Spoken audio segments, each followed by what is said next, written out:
Welcome to my YouTube channel. तो आज हम पढ़ेंगे बायोटेक्नोलॉजी प्रिंसिपल एंड प्रोसेसेस। तो चलो स्टार्ट करते हैं। बायोटेक्नोलॉजी के नाम में ही सब कुछ छुपा है। बायो मतलब लिविंग ऑर्गेनिज्म, ठीक है।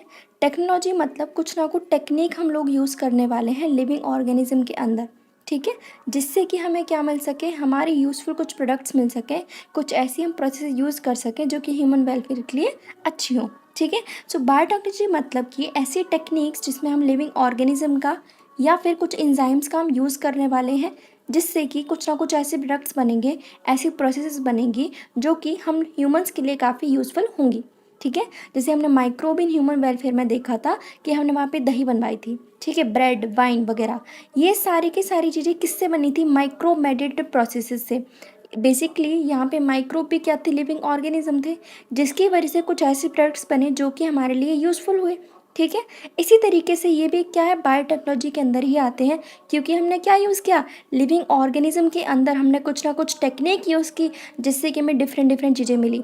लाइक हमने फर्मेंटेशन यूज़ की, ठीक है, हमने कर्ड कैसे बनाई, हमने मिल्क के अंदर क्या किया, थोड़ा सा आपने क्या खट्टा ऐड किया, जिससे क्या बनी, आपके पास दही बनी। तो यानी कुछ ना कुछ आपने कुछ ना कुछ टेक्निक यूज़ की, जिसकी वजह से प्रोडक्ट बन के आपके पास आया, ठीक है। लेकिन अगर मैं बात करूँ कि मुझे ये चीज़ें लार्ज स्केल पे बनानी है, तो मुझे ज़रूरत पड़ेगी जेनेटिकली मॉडिफाइड ऑर्गेनिज्म की, जो कि हमें ये सारे प्रोडक्ट्स काफ़ी लार्ज स्केल पे बना के देंगे। क्लियर? एग्जाम्पल आपके पास जैसे कि इन विट्रो फर्टिलाइजेशन होता है, जो कि टेस्ट ट्यूब बेबी प्रोग्राम है।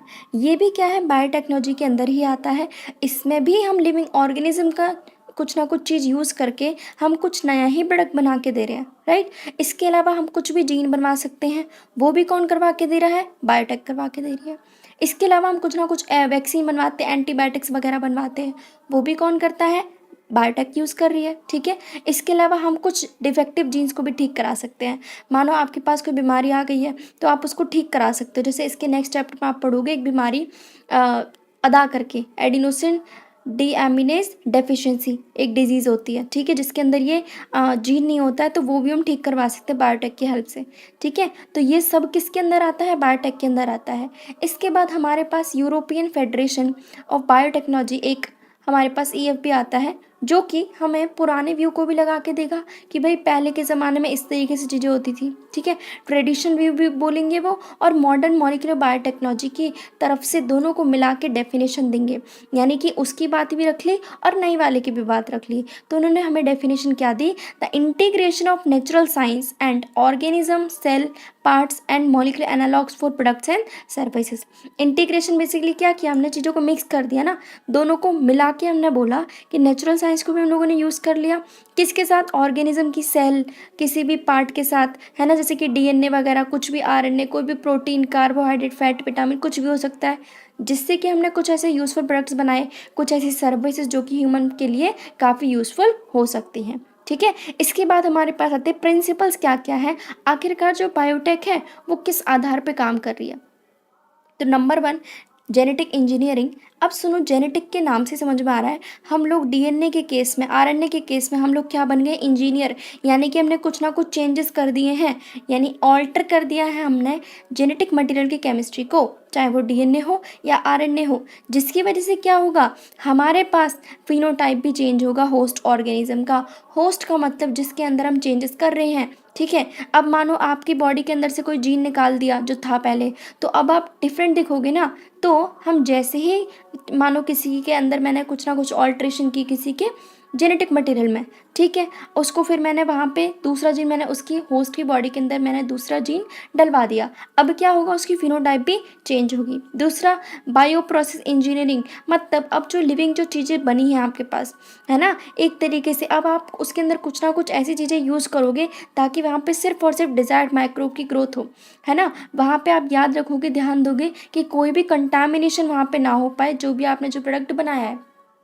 आप थोड़ी ना चाहोगे इतनी मेहनत से आपने चीज़ें करी हैं कंप्लीट और फिर उसके बाद कोई ख़राब कर दे, बिल्कुल नहीं। तो हम वहाँ पे मेंटेनेंस देखेंगे, क्या वहाँ पे स्टेराइल कंडीशन है, जिससे कि मेरा सिर्फ और सिर्फ डिज़ायर्ड माइक्रोब की ही ग्रोथ हो, अनडिज़ायर्ड माइक्रोब की ग्रोथ ना हो। एग्जाम्पल, एंटीबायोटिक्स, वैक्सीन, एंजाइम्स, ये सब किसके अंदर आते हैं? बायो प्रोसेस इंजीनियरिंग के, ठीक है। अब देखते हैं आखिरकार कॉन्सेप्चुअल डेवलपमेंट क्या है प्रिंसिपल ऑफ जेनेटिक इंजीनियरिंग की।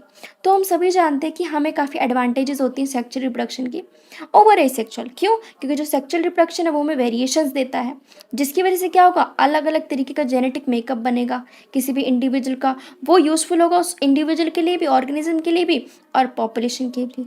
जबकि एसेक्सुअल वाला क्या करता है, एक ही पेरेंट है जिसकी वजह से जेनेटिक इन्फॉर्मेशन प्रिजर्व रहती है। जबकि सेक्सुअल रिप्रोडक्शन क्या करता है, वेरिएशन को आगे प्रमोट करता है। ठीक है। सो पहले के ज़माने में ट्रेडिशनल हाइब्रिडाइजेशन पहले के टाइम पे हम लोग यूज़ कर रहे हैं, प्लांट के अंदर एनिमल ब्रीडिंग के अंदर हम लोग पहले से करवा रहे हैं। ये क्या होता है, इसमें हम बेसिकली क्या करते हैं, हम ना दो अच्छी अच्छी चीज़ें ले लेंगे, हम सुपीरियर वैरायटी ले लेंगे। एग्जाम्पल मानो आपके पास एक काऊ यहाँ पे है, एक काऊ यहाँ पे है, ये अच्छे से मिल्क देती है, ठीक है, ये बीमार बहुत कम पड़ती है। तो पुराने के ज़माने में क्या किया इन्होंने, हाइब्रिडाइजेशन करवा देते थे हम लोग। ठीक है। तो इससे क्या होता था, अब जो जीन जो बन के आएगी जो काऊ, उसके अंदर मिल्क वाला भी जीन होगा और बीमारी से लड़ने वाला जीन भी होगा।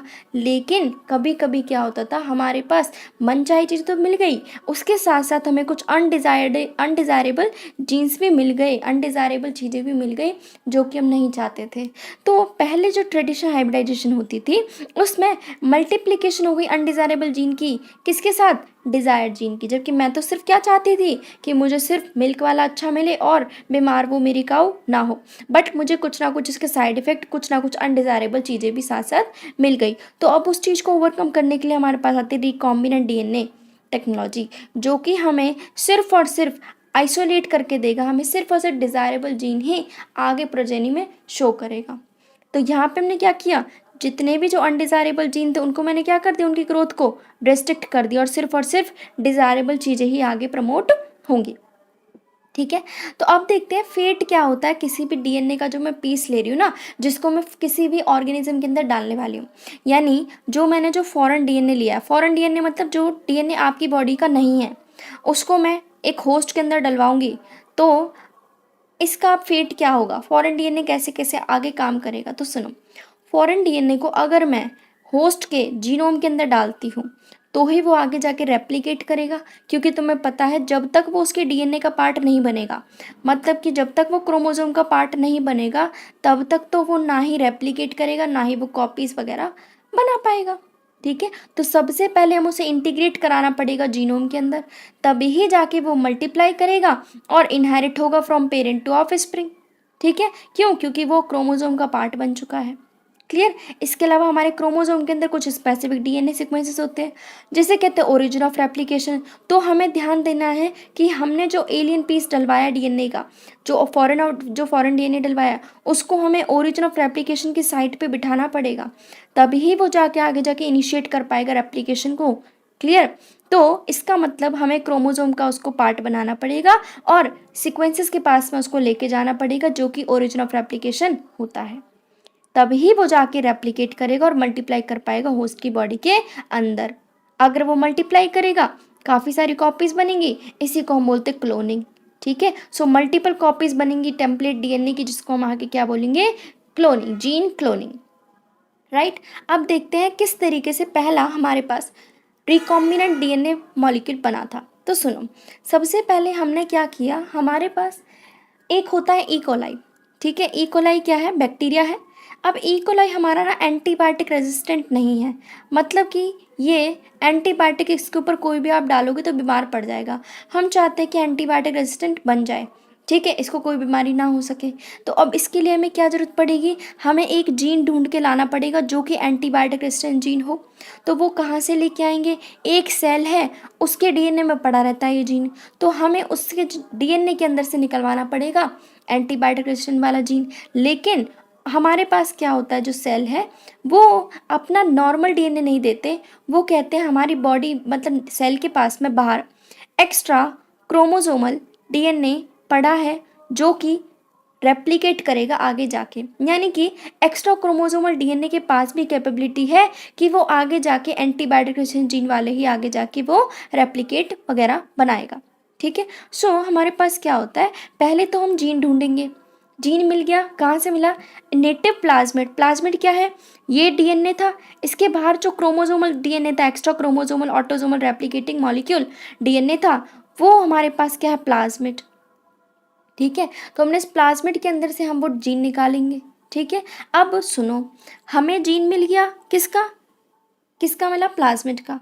ठीक है, अब इस प्लाज्मिड का हम जीन लाएंगे और मैं चाहती हूँ इस ई कोलाई के जीन के अंदर मैं इसको डलवा दूँ, लेकिन इतना आसान नहीं है।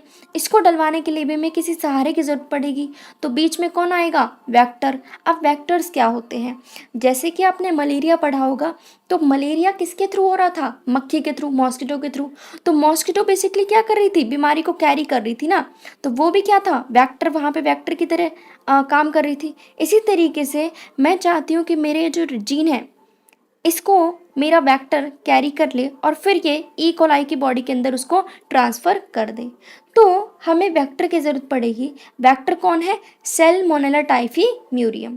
क्लियर, अब ये सुनते जाना। अब मानो तुमने जो जीन निकाला एंटीबायोटिक जीन, इसको कट करना इतना आसान नहीं है, तुमने कट भी तो किया होगा ना। तो मानो ये डीएनए था प्लाज्मिड का, तो आप इतने पोर्शन को चाहते हो, तो इसको कट करवाने के लिए आपको सीजर की ज़रूरत पड़ेगी, जिसे बोलते हैं मॉलिक्यूलर सीजर या फिर रेस्ट्रिक्शन एंजाइम्स। ठीक है, रेस्ट्रिक्शन एंडोन्यूक्लियस से इसको हम कट करेंगे। ओके, अब जो मेरे पास जो प्लाज्मिड था वो भी तो ऐसे था, तो उसको भी तो कट करना पड़ेगा, बिल्कुल। तो उसको कट करेंगे, उसको भी किससे करेंगे, रेस्ट्रिक्शन एंडोन्यूक्लियस से। तो पहले आपको जीन को कट करवाना पड़ेगा, जब जीन को कट करवा लिया फिर बैक उसको करवाना पड़ेगा प्लाज्मिड को, फिर इन दोनों को यहाँ पे जोड़ना पड़ेगा। ठीक है, जीन को और वेक्टर डीएनए को। अब इसको जुड़वाता कौन है, डीएनए लाइगेज। कौन करवाएगा, डीएनए लाइगेज। तो याद रखो, रेस्ट्रिक्शन एंजाइम डीएनए को कट करने का काम करेंगे और डीएनए लाइगेज उसको जोड़ने का काम करेंगे। क्लियर, तो मानो ये आपके पास यहाँ पे ये था वेक्टर डीएनए, इसके अंदर मैंने क्या डलवा दिया, प्लाज्मिड का डीएनए एंटीबायोटिक जीन वाला, ये रहा पोर्शन। अब ये मेरे पास रिकॉम्बिनेंट डीएनए बन गया, क्योंकि मैंने दोनों डीएनए को रिकम्बाइन कर दिया एक तरीके से। सो ये क्या बना, रिकॉम्बिनेंट डीएनए। अब आप इसको ई कोलाई की बॉडी के अंदर डीएनए के अंदर इंट्रोड्यूस करवा सकते हो। अब जैसे ही आप इसको डीएनए के अंदर डलवाओगे ई कोलाई के अंदर, तो वो रेप्लिकेट करेगा होस्ट के जीनों के डीएनए के साथ और मल्टीपल कॉपीज बनाएगा, जिसको हम क्या बोलेंगे, क्लोनिंग बोलेंगे।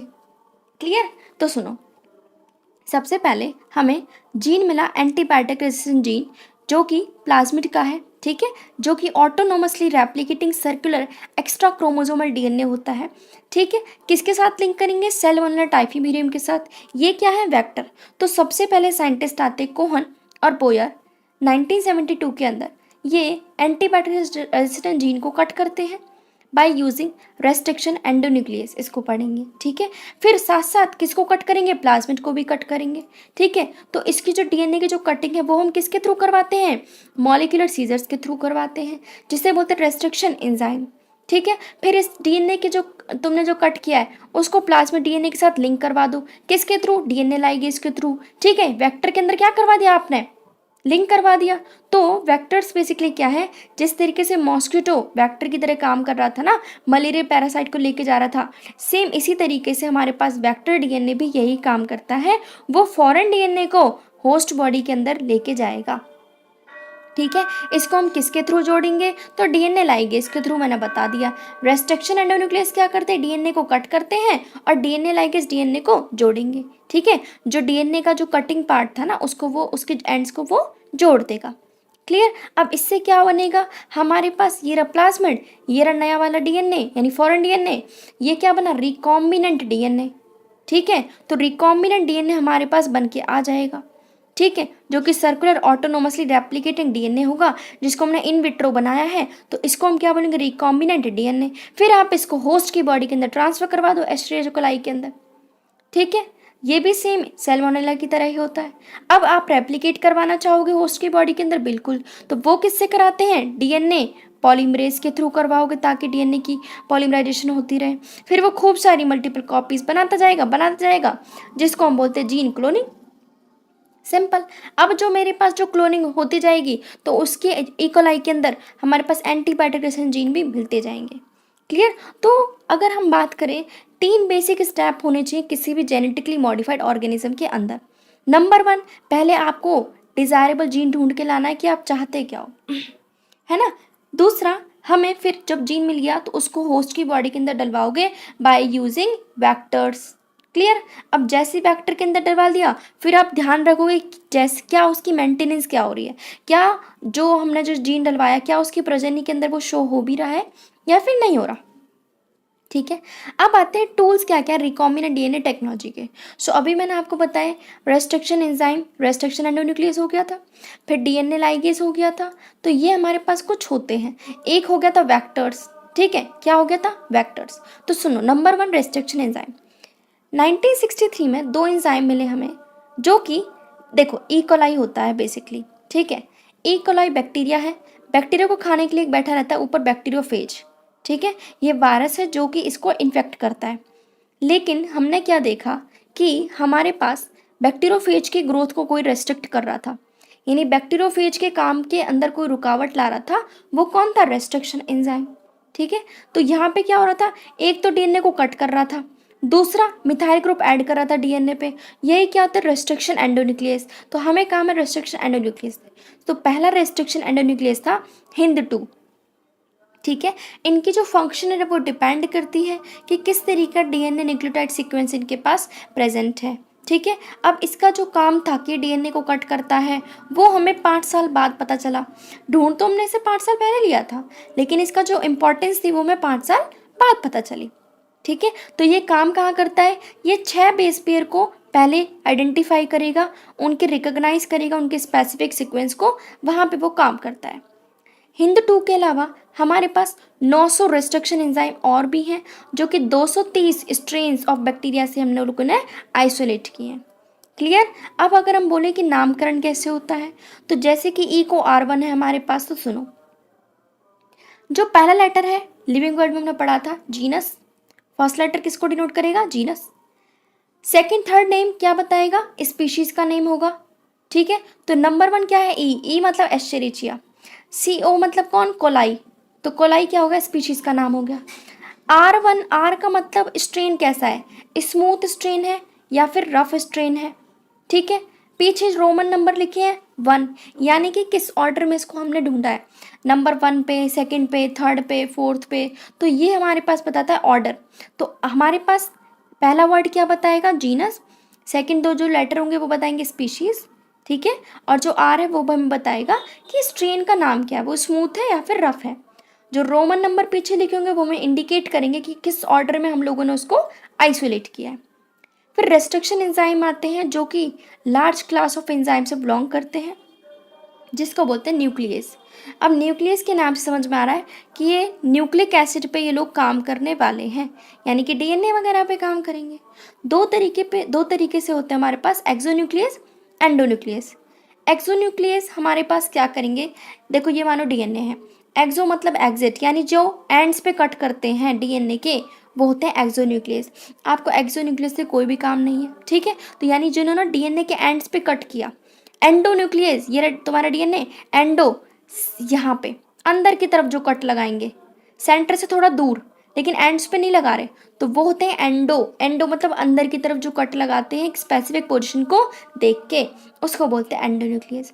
अब क्वेश्चन ये बनता है कि रेस्ट्रिक्शन एंडोन्यूक्लियस को कैसे पता कि कहाँ पे हमें कट लगाना है।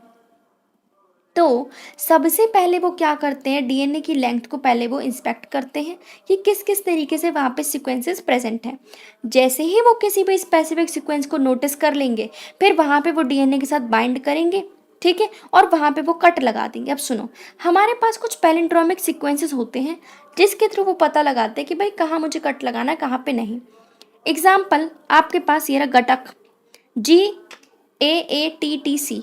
इधर से देखना GAATTC, यानी जब आप 5 प्राइम टू 3 प्राइम पे रीड कर रहे हो और 3 प्राइम टू 5 प्राइम पे रीड कर रहे हो, जब दोनों तरफ से जब आप रीड करोगे किसी भी डीएनए के सीक्वेंस को, तो जब वो आपको सेम ही मिलेगा उसको बोलते हैं पैलिंड्रोमिक सीक्वेंस। एग्जाम्पल मैडम, अब आगे से भी आप देखो तो भी मैडम, इधर से भी देखो तो भी मैडम। एग्जाम्पल आपके पास मलयालम, अब मलयालम को आप इधर से देखो 3 प्राइम टू 5 प्राइम तो भी सेम, इधर से देखो तो भी सेम।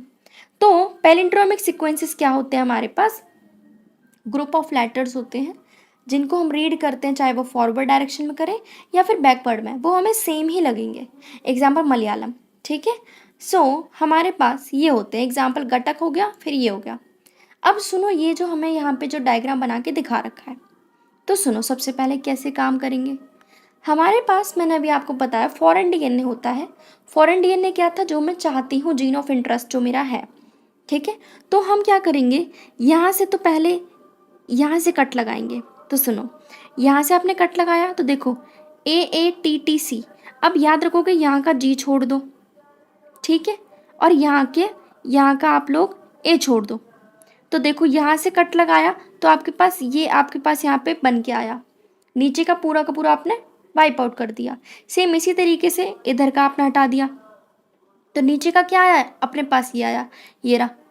अब सोच के देखो, हमारे पास हमें फॉरेन डीएनए को भी और वेक्टर डीएनए को भी, दोनों को हमें सेम ही एंजाइम से कट करना पड़ेगा, सेम ही रेस्ट्रिक्शन एंडोन्यूक्लियस हम लोग कट करेंगे, ठीक है। जिससे क्या होगा, सेम स्टिकी एंड्स बनेंगे। स्टिकी एंड्स मतलब क्या होता है, जैसे ही हम डीएनए को कट करते हैं ना, तो वहाँ पे कुछ स्टिकी एंड्स प्रेजेंट होते हैं। अब इससे क्या होगा, हाइड्रोजन बॉन्ड यहाँ पे लगे रहते हैं। अब इधर के हाइड्रोजन बॉन्ड दूसरे वाले डीएनए के ऊपर जाके अटैच हो जाएंगे। क्लियर। तो इस तरीके से हमारे पास रेस्ट्रिक्शन एंडोन्यूक्लियस कट करते हैं। तो देखो जैसे हमने यहाँ पे कट लगाया, इधर से यहाँ पे कट लगाया, ठीक है, तो क्या हो गया, ये दोनों चीज़ें यहाँ पे लिंक कर गई। तो ये क्या बना, रिकॉम्बिनेंट डीएनए। अब फिर इसी रिकॉम्बिनेंट डीएनए को आपने इकोलाई के अंदर ट्रांसफर किया है, फिर आपने वो जीन क्लोनिंग करवाई है। तो यहाँ पे दिखाया गया किस तरीके से काम करता है। तो याद रखोगे यहाँ पे कैसे कैसे किया, यहाँ का जी छोड़ दो, ठीक है, फिर ये नीचे का पूरा पोर्शन आपका डिलीट कर दिया है, ऊपर का रह गया। यहाँ पे क्या किया, यहाँ पे ऊपर का हटा दिया, फिर इनको कंबाइन कर दिया, फिर बना रिकॉम्बिनेंट डीएनए। क्लियर। अब सुनो, रेस्ट्रिक्शन एंजाइम हमारे पास सेंटर से थोड़ा सा दूर कट करते हैं। पैलिंड्रोमिक साइट को पहले चेक करते हैं कि कहाँ पे मुझे कट करना है, ठीक है। फिर वहाँ पे स्टिकी एंड्स प्रेजेंट होते हैं, जिसकी वजह से हाइड्रोजन बॉन्ड वहाँ पे प्रेजेंट होंगे, जिसकी वजह से वो कॉम्प्लीमेंट्रिटी वहाँ पे शो करेंगे और वहाँ पे अटैच हो जाएंगे दूसरे वाले डीएनए के साथ में, ठीक है। अब डीएनए लाइगेज हमारा कैसे काम करेगा, स्टिकीनेस की वजह से, क्योंकि वहाँ पे स्टिकी एंड्स प्रेजेंट है, तो इधर के भी हाइड्रोजन बॉन्ड और नीचे वाले के भी हाइड्रोजन बीच में जुड़ जाते हैं, और फिर डीएनए लाइगेज हमारे पास काम कर पाता है, ठीक है। सो रेस्ट्रिक्शन एंडोन्यूक्लियस को हम यूज़ करें जेनेटिक इंजीनियरिंग के अंदर, ठीक है, ताकि रिकॉम्बिनेंट मॉलिक्यूल बन सके डीएनए का, ठीक है। तो हमें एक चीज़ याद रखनी है, अगर हम फॉरेन डीएनए को अगर हम कट कर रहे हैं एक ही रेस्ट्रिक्शन से, तो दूसरे वाले वेक्टर को भी हमें उसी से कट करना है, क्योंकि फिर सेम स्टिकी एंड्स बनेंगे हमारे पास, तभी ही हमारे पास डीएनए लाइगेज काम कर पाएगा, ठीक है। तो ये यहाँ पे हम याद रखेंगे। तो देखो हमने क्या किया था, फॉरेन डीएनए लिया, यहाँ पे वेक्टर डीएनए लिया, ठीक है। अब ये फॉरेन डीएनए इतना बड़ा आया, मुझे सिर्फ इसका इतना पार्ट चाहिए, तो इसको किससे कट करेंगे, रेस्ट्रिक्शन एंडोन्यूक्लियस से। अब इसको यहाँ पे फिट करने के लिए इतनी जगह आपको यहाँ से उड़ानी पड़ेगी, तो यहाँ से भी किससे कट करवाएंगे, रेस्ट्रिक्शन एंडोन्यूक्लियस से, ठीक है। अब क्या करोगे, इस पार्ट को यहाँ पे अटैच करने के लिए अब यहाँ पे क्या प्रेजेंट होगा, स्टिकी एंड्स तो हो गए, ठीक है, जिससे क्या होगा, डीएनए लाइगेज इसको जोड़ देगा आपस में। अब ये मेरे पास क्या बना, रिकॉम्बिनेंट डीएनए बन के आ गया। अब ये रिकॉम्बिनेंट डीएनए को आप डलवा दो इकोलाई के अंदर, यानी यहाँ पे ट्रांसफॉर्मेशन हो जाएगी। अब इकोलाई के अंदर क्या होगा, क्लोनिंग होती रहेगी, वो मल्टीपल कॉपीज बनाएगा, इधर भी खूब सारी बनाता जाएगा, सिंपल, ठीक है। सो अब आता है हमारे पास सेपरेशन और and isolation of DNA fragments. देखो अब ये जो मेरे पास जो आई थी ना, जो फ्रेगमेंट, ये हमने ऐसे यूज़ नहीं कर दी है, इसके अंदर ऐसी फिट नहीं कर दी है, इसके अंदर भी हमने कुछ ना कुछ चेंजेस किए हैं। तो सुनो, हमारे पास क्या होता है, ये है जेल इलेक्ट्रोफोरेसिस। इसका मतलब जेल हम यूज़ करने वाले हैं, इसकी पूरी की पूरी बॉडी, यहाँ पे मैं क्या डालूंगी, जेल डालूंगी पूरे प्लेटफॉर्म पे, ठीक है। इलेक्ट्रो मतलब इलेक्ट्रिक फील्ड को मैं यहाँ पे इंड्यूस करवाना चाहूँगी। क्लियर। हम सब जानते हैं डीएनए हमारा कैसा होता है, एसिडिक होता है, यानी कि नेगेटिव होता है। क्लियर। तो मैं इलेक्ट्रिक फील्ड, इधर क्या होगा, पॉजिटिव चार्ज, इधर क्या है, नेगेटिव, ठीक है। अब क्या होगा, डीएनए की यहाँ मैंने फ्रेगमेंट्स डाल दी, देखो ये फ्रेगमेंट्स दिख रही होंगी। अब ये आगे के मूव करेंगी। अब जितनी जो पतली चीज़ होगी, जितना जो जिसका वेट कम होगा, वो आगे ज़्यादा मूव करेगी, तो स्मॉलेस्ट फ्रेगमेंट ज़्यादा आगे मूव करेगी और मोटी वाली पीछे रह जाएंगी। तो हमारे पास ये होता है जेल इलेक्ट्रोफोरेसिस। अब इनमें से जो भी मुझे फ्रेगमेंट जो मेरे को चाहिए, वो मैं आगे उसको फर्दर ऑन यूज़ कर लूँगी रिकॉम्बिनेंट डीएनए के लिए। क्लियर हुआ। तो हम डीएनए को कट करते हैं बाय रेस्ट्रिक्शन एंडोन्यूक्लियस, फिर हमारे पास कुछ फ्रेगमेंट्स निकल के आती हैं, जिसको मैं सेपरेट करूँगी जेल इलेक्ट्रोफोरेसिस टेक्निक के थ्रू। अब हम सब जानते हैं डीएनए के जो फ्रेगमेंट्स हैं वो नेगेटिवली चार्ज होती हैं, तो वो किस तरफ मूव करेंगी? एनोड की तरफ। क्यों? क्योंकि मैंने इलेक्ट्रिक फील्ड लगा रखी है पूरी मीडियम के अंदर। मीडियम कौन है? जेल। जेल कौन है? एग्रोगोस जेल होता है, जो कि हमें सीवीड से मिलता है, जो कि नेचुरल पॉलीमर होता है। क्लियर? अब इसमें क्या होगा, अपने साइज के अकॉर्डिंग चीज़ें भागती रहेंगी। ठीक है, तो इसे बोलते हैं सीविंग इफेक्ट। पतले वाला आगे मूव करेगा, मोटे वाला पीछे रहेगा। ठीक है, तो सीविंग इफेक्ट यहाँ पे हमारे पास शो करेगा। अपने साइज के अकॉर्डिंग स्मॉल वाली आगे भगेंगी, मोटी वाली पीछे रह जाएंगी फ्रेगमेंट्स। अब देखो जो चीज़ें हैं, डीएनए अब इतना छोटा सा है, हमें तो नहीं दिख रहा कि कौन सी फ्रेगमेंट्स कहाँ पे हैं, तो हम कैसे पता लगाएंगे? तो हम यहाँ पे स्टेनिंग करवाएंगे। क्या करवाएंगे? स्टेनिंग। किसके थ्रू? इथिडियम ब्रोमाइड के थ्रू। अब इथिडियम ब्रोमाइड हम यूज़ करने वाले हैं। जैसे ही हम इथिडियम ब्रोमाइड यहाँ पे डालेंगे, उसके ऊपर कुछ यूवी रेज और डलवा दो। अब इससे क्या होगा, हमें डीएनए की जो फ्रेगमेंट्स हैं उनका ऑरेंज कलर हमें शो होने लगेगा। ठीक है, तो जैसे ही हमने स्टेनिंग करवाई डीएनए की बाय इथिडियम ब्रोमाइड, और उसके ऊपर फिर क्या डाला? यूवी रेडिएशन डाल के देखी, तो हमें ब्राइट ऑरेंज कलर के बैंड्स दिखे। क्लियर? अब इनमें से जो भी मुझे जो चाहिए उसको मैं आगे फर्दर यूज़ कर सकती हूँ। तो जैसे ही आप जो डीएनए की जो फ्रेगमेंट्स निकालोगे, एक्सट्रैक्ट करोगे, उस प्रोसेस को बोलेंगे इल्यूशन। क्या बोलेंगे? इल्यूशन। तो इस तरीके से हम क्या करेंगे, अब ये जो फ्रेगमेंट है इसको क्लोनिंग वेक्टर के साथ इंट्रोड्यूस करवा दो, मतलब क्लोनिंग वेक्टर के अंदर इंट्रोड्यूस करो, तो क्या बना? Recombinant DNA. हम सभी जानते हैं जो प्लाज्मिड हो गए, बैक्टीरियोफेज हो गए, उनके पास एबिलिटी है कि वो रेप्लिकेट कर सकते हैं। मतलब हमारे पास वेक्टर्स क्या क्या हो सकते हैं? Number 1 plasmid, number 2 bacteriophage. ठीक है, अब इन दोनों के पास ऐसा क्या है जो हम इनको प्लाज्मिड की तरह यूज़ कर रहे हैं? नंबर 1, ये रेप्लिकेट कर सकते हैं। ठीक है, होस्ट के क्रोमोसोमल डीएनए को यूज़ करके ये लोग क्या करेंगे? रेप्लिकेट करेंगे। ठीक है, अब हमारे पास प्लाज्मिड और बैक्टीरियोफेज का डिफरेंट डिफरेंट कैपेसिटी है कि कोई कितनी कॉपीज़ कर सकता है, कोई कितनी कॉपीज़ कर सकता है। ठीक है, सो जो बैक्टीरियोफेज है उनके पास हाई कॉपी नंबर होता है, वो ज़्यादा कॉपीज़ कर सकते हैं। ठीक है, हमारे पास कुछ प्लाज्मिड्स हैं, वो 1, 2 या फिर उनका नंबर 15 या 100 कॉपीज़ तक जा सकता है।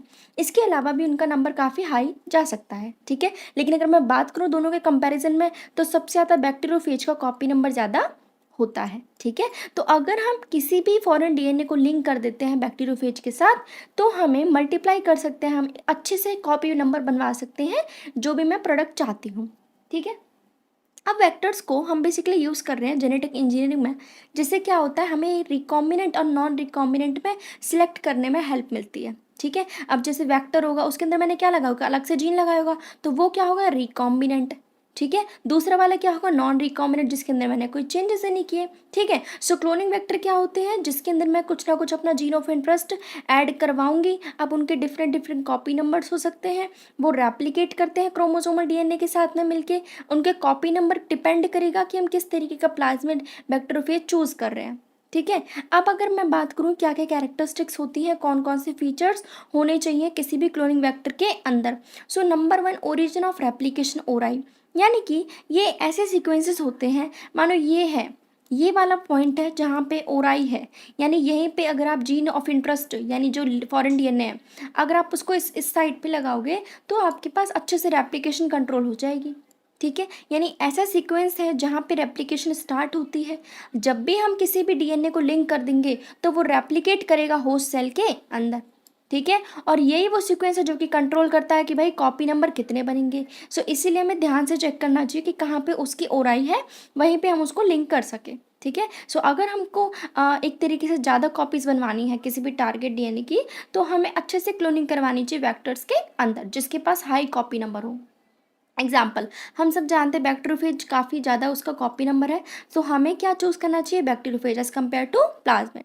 नेक्स्ट है सिलेक्टेबल मार्कर। अब हमारे पास क्या करते हैं ना, जो क्लोनिंग वेक्टर है वो हमें बताते हैं कि कौन रिकॉम्बिनेंट है, कौन रिकॉम्बिनेंट है। ठीक है, इसमें हमें हेल्प मिलती है कि कौन ट्रांसफॉर्मेंट होगा, कौन नॉन ट्रांसफॉर्मेंट होगा। पहली बात सुनो, ट्रांसफॉर्मेंट का मतलब, मानो ये रिकॉम्बिनेंट डीएनए है जो कि मैंने होस्ट के अंदर डाल दिया, तो कुछ ना कुछ ट्रांसफॉर्मेशन होगी होस्ट के अंदर या फिर नहीं होगी? बिल्कुल होगी। तो इससे हमें क्या पता चलेगा कि कौन सा ट्रांसफॉर्मेंट है और कौन सा नॉन ट्रांसफॉर्मेंट है। जो ट्रांसफॉर्मेंट होगा उसी की हम आगे जाके ग्रोथ करवाएंगे। सो बेसिकली ट्रांसफॉर्मेशन क्या होता है, जब मैंने कोई भी डीएनए का जो पीस है जो मैंने इंट्रोड्यूस करवाया होस्ट के अंदर, सो क्या होगा, इसी को हम ट्रांसफॉर्मेशन कहेंगे। अब मैं कैसे पता लगा सकती हूँ कि भाई क्या मेरे पास ट्रांसफॉर्मेंट है, क्या नॉन ट्रांसफॉर्मेंट है, क्या रिकॉम्बिनेंट है, क्या नॉन रिकॉम्बिनेंट है। तो हमारे पास कुछ एंटीबायोटिक्स होती हैं, एम्पिसिलिन, क्लोराम्फेनिकोल, टेट्रासाइक्लिन, कैरामाइसिन। ठीक है, अब सुनो, हमारे पास जो ई कोलाई होता है ना, उस ई कोलाई के पास एंटीबायोटिक रेजिस्टेंस जीन नहीं होता। मतलब अगर उस ई कोलाई के ऊपर आप कोई भी एंटीबायोटिक डालोगे तो वो तुम्हारा जो ई कोलाई है वो ख़त्म हो जाएगा। सो हम क्या चाहते हैं कि वो रेजिस्टेंट बने, तो इसी चीज़ से हम पता लगाएंगे कि कौन सा सिलेक्टेबल मार्कर यानी कौन सा ट्रांसफॉर्मेंट है या फिर कौन सा ट्रांसफॉर्मेंट नहीं है। नंबर 3 आता है क्लोनिंग साइट। सो क्लोनिंग साइट का मतलब क्या है, हमें हमारे पास जो डीएनए है ना, जो फॉरेन डीएनए, उसको हम पर्टिकुलर एक जगह पे लगाएंगे। ठीक है, सो वहाँ कुछ ना कुछ साइट्स प्रेजेंट होती हैं जिसे बोलते हैं रिकॉग्निशन साइट्स, और वहीं पे जाके रिस्ट्रिक्शन एंजाइम काम करने वाले हैं। ठीक है, अब सुनो, मानो ये है आपके पास, अब यहाँ पे भी साइट है, यहाँ पे भी साइट है, यहाँ पे भी साइट है। अगर आपके पास ज़्यादा साइट्स हुई और वहाँ पे अपना जीन ऑफ इंटरेस्ट लगवा दिया तो क्या होगा, अलग अलग अलग अलग फ्रेगमेंट्स बनेंगे, जिससे क्या होगा, काफ़ी प्रोसेस कॉम्प्लिकेट हो जाएगी। ठीक है, सो हमें रिस्ट्रिक्शन साइट एक या दो ही चूज़ करनी चाहिए जहाँ पे मैं अपना जीन ऑफ इंटरेस्ट यूज़ करना चाहती हूँ। अगर ज़्यादा होंगी तो काफ़ी सारी फ्रेगमेंट्स निकलेंगी, जिसकी वजह से कॉम्प्लिकेट हो जाएगी जीन क्लोनिंग की प्रोसेस। ठीक है, सो मैं लाइगेशन करवाऊंगी एलियन डीएनए का, जो कि एक या दो जगह पे मैं करवाना चाहूँगी। अब हम यहाँ यूज़ करेंगे एंटीबायोटिक रेजिस्टेंस जीन को। सुनो, ये आपके पास एक वेक्टर है जिसका नाम है PBR32, PBR322। सो सुनो, हमारे पास यहाँ पे क्या है, साइट्स है। BAM1 साइट पे tetracycline antibiotic resistance gene present है। ठीक है, एम्पिसिलिन कहाँ पे प्रेजेंट है, पबू फर्स्ट और PST फर्स्ट पे प्रेजेंट है हमारे पास एम्पिसिलिन। ठीक है, सो मैंने यहाँ पे दो एंटीबायोटिक रेजिस्टेंस जीन लिया है। क्लियर, अब याद रखो कि साइट यहाँ पे क्या है, हिंदुस्तान का किला हिंद 3 और यहाँ पे किला। ठीक है, इको R1। ओके, नीचे क्या है, पबू फर्स्ट पबू सेकंड। ओके, ये क्या है ओरा, ये क्या ROP। क्लियर, अब सुनो, मानो ये आपके पास ये वेक्टर है। ठीक है, मैंने क्या किया, मैंने इस टेट्रासाइक्लिन जीन को हटा के मैंने यहाँ पे अपना जीन ऑफ इंटरेस्ट लगा दिया। यानी कि सुनो, BAM1 साइट पे हम लोगों ने क्या किया, एक दूर से जीन लेके आए अपना जीन ऑफ इंटरेस्ट, उसको मैंने यहाँ पे इंट्रोड्यूस करवा दिया। अब उससे क्या होगा, ये जो टेट्रासाइक्लिन वाला जो था एंटीबायोटिक जो रेजिस्टेंट जीन प्रोवाइड करता था, अब तो टेट्रासाइक्लिन नहीं करेगा। तो अब मैं कैसे पता लगाऊं कौन सा रिकॉम्बिनेंट है कौन सा नॉन रिकॉम्बिनेंट है, सिंपल। अब आप क्या करवा के देखोगे, इसको इसी वाले को जिसके अंदर मैंने चेंजेस कर दिए हैं, टेट्रासाइक्लिन हटा दिया है, अब मैं इसको एक मीडियम में डाल के देखूंगी जहाँ पे टेट्रासाइक्लिन होगा, इधर भी क्या है, टेट्रासाइक्लिन। सो अगर मैंने ये वाला डाला तो ये तो मर जाएगा, क्यों, क्योंकि इसके पास टेट्रासाइक्लिन नहीं है, रेजिस्टेंस नहीं है। अगर मैंने बिना नॉन रिकॉम्बिनेंट को, जो पहले था जिसके पास टेट्रासाइक्लिन प्रेजेंट था, इसको मैं डलवा के रखूंगी तो वो जिंदा रह जाएगा। इससे क्या पता चलेगा कि भाई रिकॉम्बिनेंट कौन होगा, जिसके अंदर चेंजेस कर दिए। सो रिकॉम्बिनेंट वाला टेट्रासाइक्लिन के अंदर रह नहीं पाएगा, और जो नॉन रिकॉम्बिनेंट होगा वो तो पहले से ही जिंदा रहेगा, क्योंकि उसमें तो कोई मैंने चेंजेस करे ही नहीं। राइट, तो सुनो, एग्जाम्पल क्या है, हम कोई फॉरेन डीएनए लेके आएंगे, उसको टेट्रासाइक्लिन की BAM1 साइट पे हम इंट्रोड्यूस कर देंगे। ठीक है, अब जो रिकॉम्बिनेंट होगा, रिकॉम्बिनेंट डीएनए जो बना है, उसके पास कोई भी टेट्रासाइक्लिन रेजिस्टेंट जीन नहीं होगा।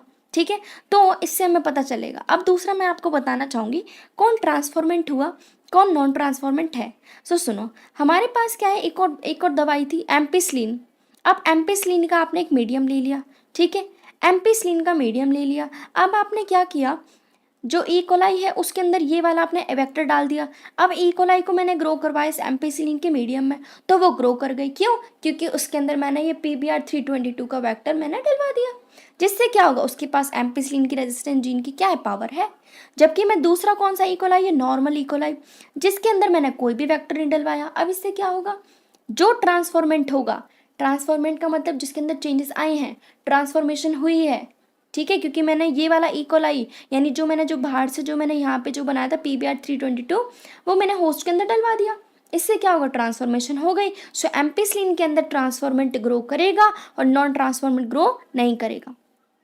ठीक है, सो ट्रांसफॉर्मेंट ग्रो करेगा एम्पिसिलिन मीडियम में। तो इससे हमने क्या पता लगा लिया, ये चीज़ें पता लगी। तो सुनो, हमारे पास रिकॉम्बिनेंट सिर्फ ग्रो करेंगे एम्पिसिलिन में भी। ठीक है, ग्रो नहीं कर पाएंगे टेट्रासाइक्लिन में, क्योंकि सुनो, जो रिकॉम्बिनेंट डीएनए था उसकी मैंने सिर्फ बाम H1 साइड पे हमने कोई दूसरा जीन ऑफ इंटरेस्ट लगाया, लेकिन एम्पिसिलिन तो था ना।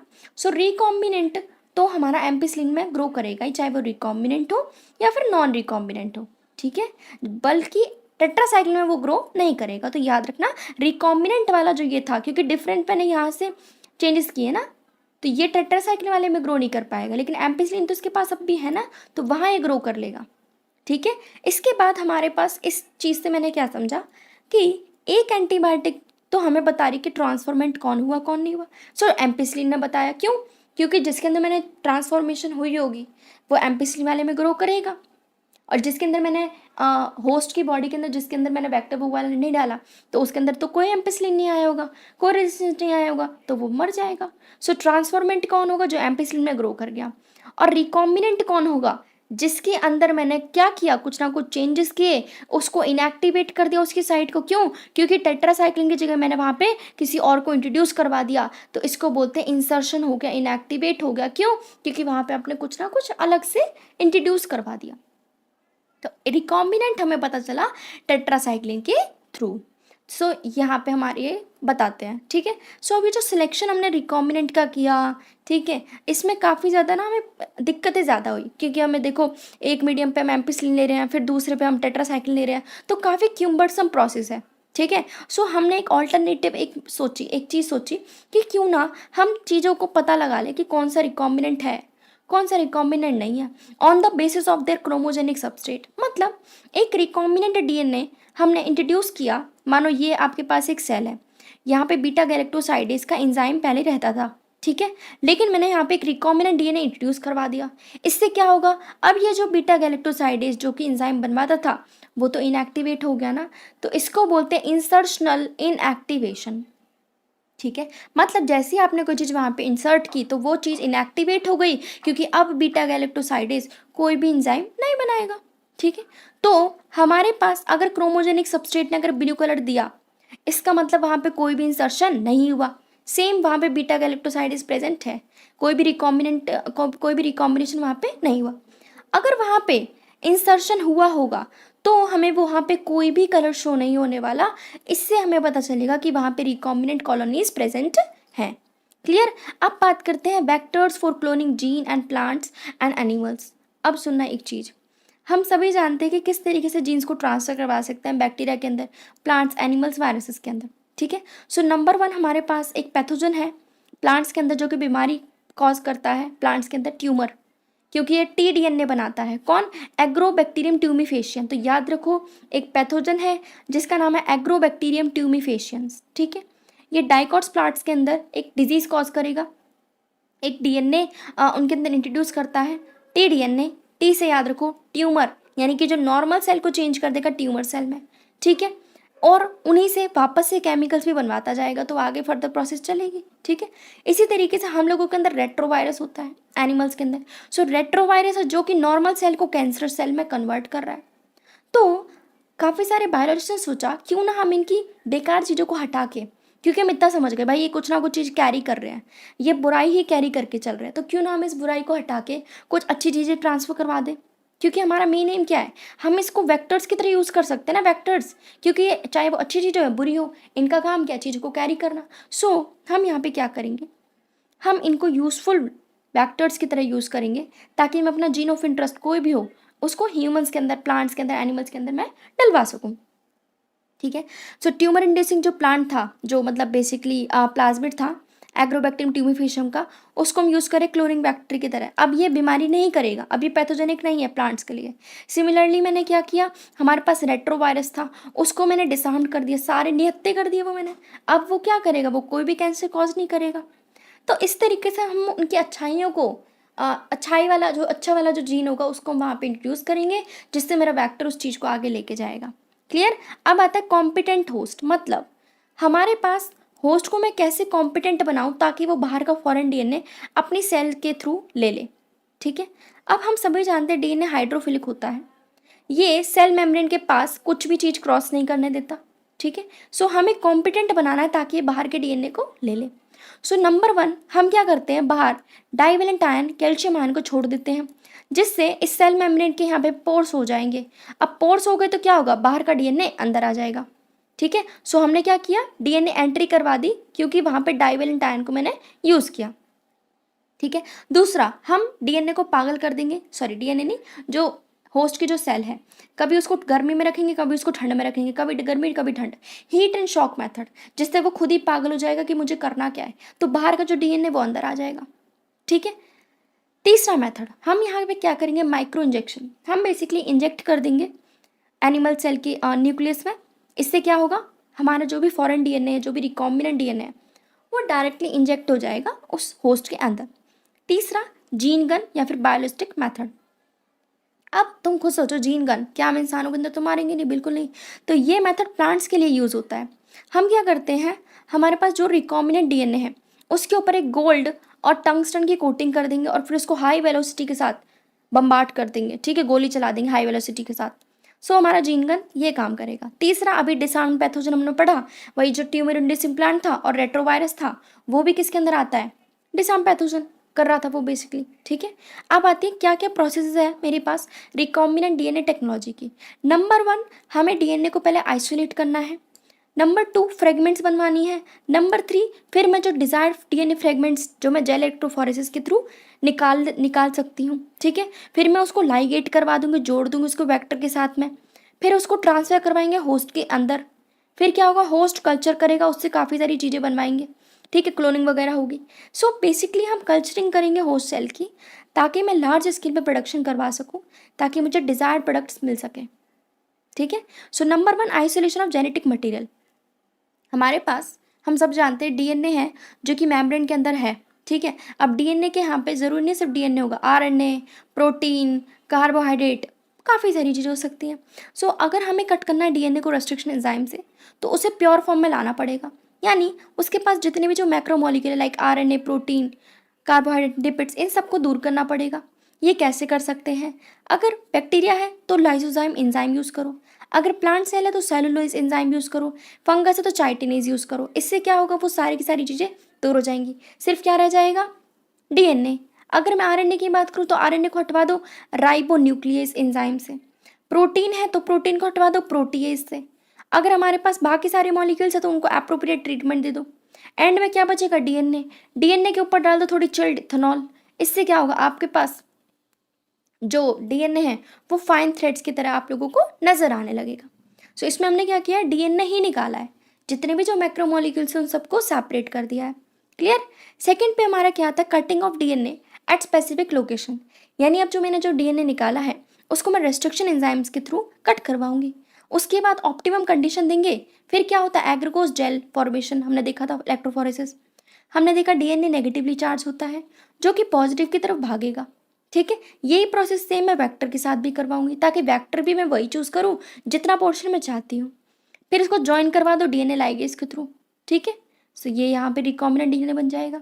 अब आता है एम्पलीफिकेशन ऑफ जीन, मतलब जो मेरा जो जीन ऑफ इंटरेस्ट आया, मानो एक बन के आया, तो क्या आप ये चाहोगे कि एक मानो अब आपने होस्ट के अंदर डलवा दिया और अगर ये जीन ऑफ इंटरेस्ट शो ही नहीं किया उसकी प्रोजेनी के अंदर, तो वेस्ट हो गया ना।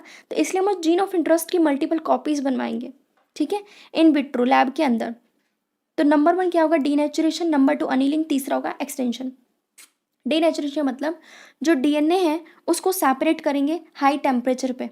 ठीक है, अब ये दोनों को दोनों क्या हो गए, सेपरेट। अब अनिलिंग। अनिलिंग मतलब हम कुछ प्राइमर्स बनवाएंगे, 2 सेट्स होते प्राइमर्स के। ठीक है, और बीच में क्या जोड़ेंगे, डीएनए पॉलीमरेज, ताकि डीएनए क्या करता रहे, पॉलीमराइजेशन होती रहे डीएनए पॉलीमरेज के थ्रू। अभी प्राइमर्स धीरे धीरे धीरे धीरे ऐड करते जाएंगे। अब देखो ये काफ़ी सारी यहाँ पे दोबारा से देखो, यहाँ पे सिंगल था एक स्ट्रैंड, अब यहाँ पे 2 स्ट्रैंड बन के आ गए। तो अगर हम बार बार ये चीज़ें करवाते हैं तो मैं 1 मिलियन टाइम आप लोगों को एम्पलीफाई होकर मिल जाएगा आपके पास जीन ऑफ इंटरेस्ट। ठीक है, अब ये चीज़ें हो कैसे पाई, क्योंकि जो डीएनए पॉलीमरेज के साथ एक था टैक पॉलीमरेज।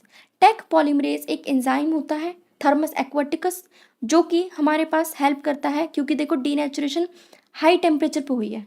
अब हाई टेम्परेचर में कोई भी एंजाइम टिक नहीं सकता, तो एक टैक पॉलीमरेज ही होता है जो कि डीनेचुरेशन में हेल्प करता है, काफ़ी टेम्परेचर में भी ये टिक पाता है, खड़े रह पाता है। क्लियर। तो हम क्या करेंगे, 2 सेट्स ऑफ प्राइमर लेंगे, एंजाइम लेंगे डीएनए पॉलीमरेज। जो प्राइमर है वो न्यूक्लियोटाइड्स को ऐड करती जाएंगी ठीक है। अब ऐसे अगर मैं बार बार रिपीट करूँगी तो मेरे पास 1 बिलियन कॉपीज़ बन के आ जाएंगी। ठीक है। हमने ये चीज़ कैसे अचीव की, क्योंकि थर्मोस्टेबल डीएनए था, polymerase, Taq polymerase, Thermus aquaticus, उसने क्या किया, हाई टेम्परेचर पे भी वो विथस्टैंड रहा, उसने ही डीनेचुरेशन करवाने में हेल्प की। ठीक है। फिर इस एम्पलीफाइड फ्रेगमेंट्स को जो भी आया जो निकल के उसको जोड़ देंगे वेक्टर के साथ में। क्लियर। अब है insertion of recombinant DNA into host. Simple, host के अंदर डलवाना है। तो सबसे पहले हमने कॉम्पिटेंट बनवाया। अभी देखिए क्या क्या मेथड्स होते हैं। ठीक है। हम पता लगा लेते हैं कि कौन सा हमारे पास ट्रांसफॉर्मेंट हुआ, कौन सा नॉन ट्रांसफॉर्मेंट हुआ। एम्पिसिलिन के थ्रू पता लगाया था। तो जो इकोलाई के अंदर जिसके पास एम्पिसिलिन का रेजिस्टेंट जीन प्रेजेंट होगा, अगर एम्पिसिलिन में रख के उसको देखा मीडियम में, अगर ग्रो कर गया तो ट्रांसफॉर्मेंट, नहीं कर पाया तो नॉन ट्रांसफॉर्मेंट। ठीक है। तो एम्पिसिलिन के थ्रू मैंने पता लगा ली कि मेरे सिलेक्टेबल मार्कर कौन है। नेक्स्ट है ऑब्टेनिंग फॉरेन जीन प्रोडक्ट। अब नॉर्मल सी बात है, हमारे पास जो एलियन डीएनए उसको मल्टीप्लाई करवाएंगे ताकि मेरे पास क्या मिल सके, डिज़ायरेबल प्रोटीन। क्योंकि एट द लास्ट हम क्या चाहेंगे, डिज़ायरेबल प्रोटीन ही चाहेंगे, जो चीज़ हम चाह रहे हैं। ठीक है। सो इसीलिए हम चाहते हैं कि रिकॉम्बिनेंट डीएनए एक्सप्रेस करे ताकि वो आगे चीज़ें बनवा सके। सो फॉरेन जीन को बनवाने के लिए हमें क्या करना पड़ेगा, अप्रोप्रिएट कंडीशंस देनी पड़ेंगी। ठीक है। जैसे ही हम क्लोनिंग करवाएंगे जीन ऑफ इंटरेस्ट की, उसको कंडीशन दो ताकि हमारे पास प्रोटीन लार्ज स्केल पे बन के आए। सो प्रोटीन को हम बनवाते हैं हेटेरोलोगस होस्ट के अंदर, जिसे बोलते हैं रिकॉम्बिनेंट प्रोटीन। अब रिकॉम्बिनेंट डीएनए से कुछ चीज़ बन के आएगी तो उसको बोलेंगे रिकॉम्बिनेंट प्रोटीन। क्लियर। अब ये चीज़ें मैं बनवाती हूँ लैब के अंदर, क्योंकि घरों में तो पॉसिबल है नहीं। तो हम डिज़ायर्ड प्रोटीन जो बन के आएगा फिर उसको प्योरीफाई करेंगे काफ़ी सारी टेक्निक्स के थ्रू। ठीक है। अब जो सेल्स हैं, जो मैं एक तरीके से हमारे पास एक कॉन्टिन्यूस कल्चर मेथड होता है बनवाने के लिए। उसमें क्या होता है, एक तरफ से तो आप चीज़ें ऐड करते जाओगे, जितना भी जो आप मीडियम ले रहे हो, एक तरफ से जो यूज़ होगा उसको बाहर निकालते जाओगे। ठीक है। अब हमारे पास आते हैं बायोरिएक्टर्स। अब बायोरिएक्टर्स क्या होते हैं, ताकि आपके पास लार्ज स्केल में चीज़ें बन के आए, जो भी जो आपका जीन ऑफ इंटरेस्ट है उसको आप बड़े स्केल पे बनवा सको। इसलिए हमें ज़रूरत पड़ती है बायोरिएक्टर्स की, क्योंकि स्मॉल वॉल्यूम तो आप एक तरीके से जो नहीं बन पाएगा ना आपके पास घरों में, तो आपको क्या जरूरत पड़ेगी, बायोरिएक्टर्स की। ठीक है। जो कि 100 से 1000 लीटर्स के होते हैं। अब ये बेसिकली बर्तन ही है, वेसल्स हैं, जिनके अंदर हम रॉ मटेरियल डालेंगे। लाइक कुछ भी चीज़ें आपने डाली, उससे बन के आएगा कुछ प्रोडक्ट, कुछ एंजाइम। ठीक है। क्या यूज़ किया आपने, कुछ माइक्रोब के प्लांट वगैरह, एनिमल्स, ह्यूमन सेल वगैरह यूज़ की। ऑप्टिमम कंडीशन दोगे ताकि आपके पास चीज़ें बन के आए, like temperature, pH, substrate, salt, vitamin, oxygen. सबसे ज़्यादा कॉमन जो होता है आपके पास बायोरिएक्टर, वो होता है स्टारिंग टाइप। अब इसमें देखो आपके पास ये क्या है, सिलेंड्रिकल है, नीचे से बेस ऐसा है सिलेंड्रिकल। ठीक है। ताकि आराम से चीज़ें रोटेट होती रहे। अब क्या होगा, ऊपर से मोटर दे रखी है, यहाँ पे फॉर्म ब्रेकर है। ठीक है। यहाँ पे क्या, कल्चर ग्रोथ, यहाँ पे आराम से चीज़ें घूमती जाएंगी। यहाँ क्या दे रखा है, फ्लैट ब्लेडेड ब्लेड दे रखी है ताकि वो चीज़ों को रोटेट कर सके। यहाँ पे एसिड, बेस, पीएच, सब चीज़ों का यहाँ पे कंट्रोल कर रखा है। ठीक है। सो स्टार टैंक रिएक्टर जो कि सिलेंड्रिकल होता है, बेस के यहाँ पे क्या होगा, कर्व्ड होगा ताकि अच्छे से मिक्सिंग हो पाए।